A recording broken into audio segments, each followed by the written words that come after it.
Hey everyone, Mike Robertson of Robertson Training Systems and Indianapolis Fitness and Sports Training, here with my good buddy Lance.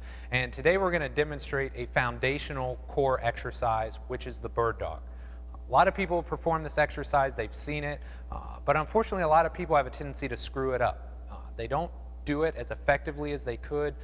They're trying to load it too much, or just trying to get a little bit too fancy with the exercise. So we're going to show you guys how to effectively set up, how to perform it correctly, and how to get the most out of your bird dogs.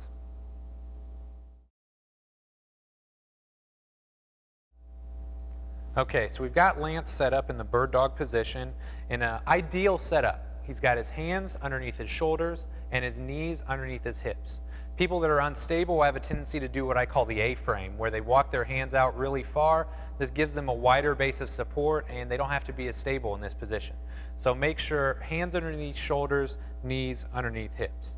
If they have a hard time achieving a neutral spine position, you can go ahead and throw a piece of PVC pipe on their back to make sure that we get them in a neutral spine. Ideally, we want the back of their head, their upper back, and their buttocks or the top of their tailbone in contact with the pipe. Another way I try and describe this exercise is when you start moving, imagine having your favorite beverage on your back. So regardless of your beverage of choice, you want to stay nice and stable throughout. You don't want any movement or motion through your lower back.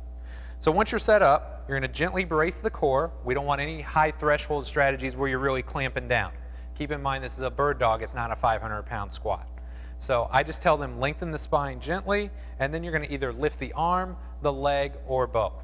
In Lance's case, we're just going to have him gently kind of raise his arm and hold for 3 to 5 seconds. Again, you want to keep the spine long throughout. If you really want to show mastery, when you get into your in-range position, try and take 2 deep diaphragmatic breaths. Guys like Charlie Weingroff or Patrick Ward talk about owning your stability, and this really helps show that you own it. If you have to get out there and you can't take 2 deep diaphragmatic breaths, you're not doing this effectively. And most importantly, don't worry about the load. Sometimes people want to get to really challenging progressions too soon. Rather than thinking about finding a more challenging progression, focus on being more stable. I know that sounds kind of esoteric or abstract, but the more stable you are in basic exercises like this, the stronger you're going to be when you squat, deadlift, or try and perform well on the field. So Mike Robertson, Lance Goyke, signing off.